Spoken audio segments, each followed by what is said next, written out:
बिस्मिल्लाहिर्रहमानिर्रहीम। हजरत जुल्करनैन एक बार एक ऐसी अजीब कौम के पास से गुजरे जिनके पास दुनियावी असबाब यानी सामान में से कोई चीज मौजूद नहीं थी, और उन लोगों ने अपने मुर्दों की कब्रें अपने घरों के दरवाजों पर बना रखी थी, और वो लोग उन कब्रों की देखभाल और सफाई वगैरह करते थे और उन कब्रों के दरमियान अल्लाह की इबादत किया करते थे। नाज़रीन इकराम, उन लोगों का खाना घास फूस वगैरह था। हजरत जुल्करनैन ने उनके पास एक आदमी को भेजा जो उनके सरदार को बुला कर लाए, लेकिन सरदार ने हजरत जुल्करनैन के पास आने से इनकार कर दिया और कहा मुझे उसकी जरूरत नहीं है। लिहाजा हजरत जुल्करनैन खुद उसके पास गए और कहा तुम्हें क्या हुआ है कि मैं तुम्हें इस हाल में देखता हूँ कि तुम्हारे पास न सोना है और न चांदी, और तुम दुनिया की किसी नेमत के मालिक नहीं हो। उनके सरदार ने हमें जवाब दिया और कहा ये इसलिए कि दुनिया की नेमतों से कभी भी जी नहीं भर सकता। हजरत जुल्करनैन ने कहा तुमने ये कब्रें दरवाजों पर क्यों खोद रखी हैं?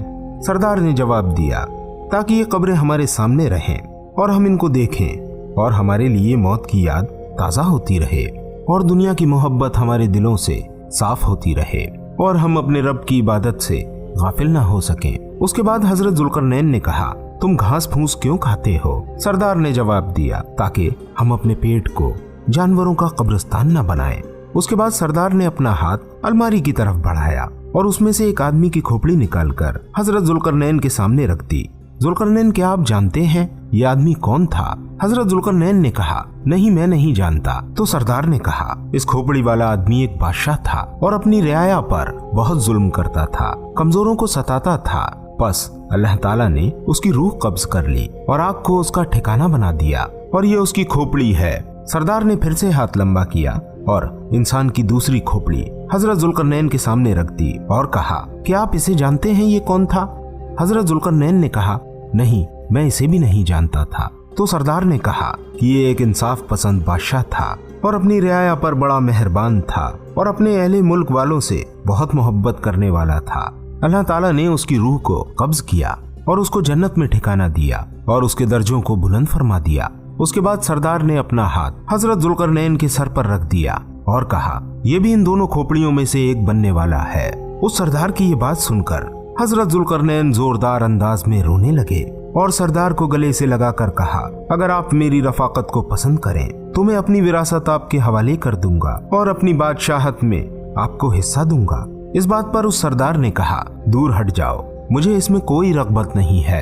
हजरत जुल्करनैन ने इसकी वजह पूछी तो सरदार ने कहा क्योंकि सारी मखलूक मुल्क माल की वजह से आपकी दुश्मन है और ये सब लोग मेरी बेनियाजी की वजह से मेरे दोस्त हैं। नाज़रीन इकराम, हजरत जुल्करनैन बहुत बड़े बादशाह गुजरे हैं। ये अक्सर सफर में ही रहा करते थे। इन्होंने ही वो दीवार बनाई थी जिसमें याजूज और माजूज आज भी कैद हैं और कयामत से पहले उस दीवार को तोड़कर निकलेंगे। दोस्तों, इस तरह के वाकयात से किताबें भरी पड़ी हैं और बहुत से लोग ऐसे हैं जो इन वाकयात को पढ़कर अपनी जिंदगी बदल चुके हैं। उम्मीद करते हैं इस इबरतनाक वाक़े को सुनने के बाद हम भी अपनी जिंदगियों को बदलने का इरादा करेंगे और इस दुनिया के साथ अपनी आखिरत की फिक्र भी करेंगे। दोस्तों, आपसे एक गुजारिश ये है कि इस वीडियो को और इस तरह की तमाम वीडियोस को दुनिया के हर एक इंसान तक पहुंचाने में हमारा साथ जरूर दीजिए। मिलते हैं आपसे फिर किसी प्यारी सी वीडियो के साथ। तब तक अपनी दुआओं में हमें जरूर याद रखिएगा। अस्सलामु अलैकुम व रहमतुल्लाहि व बरकातुहू।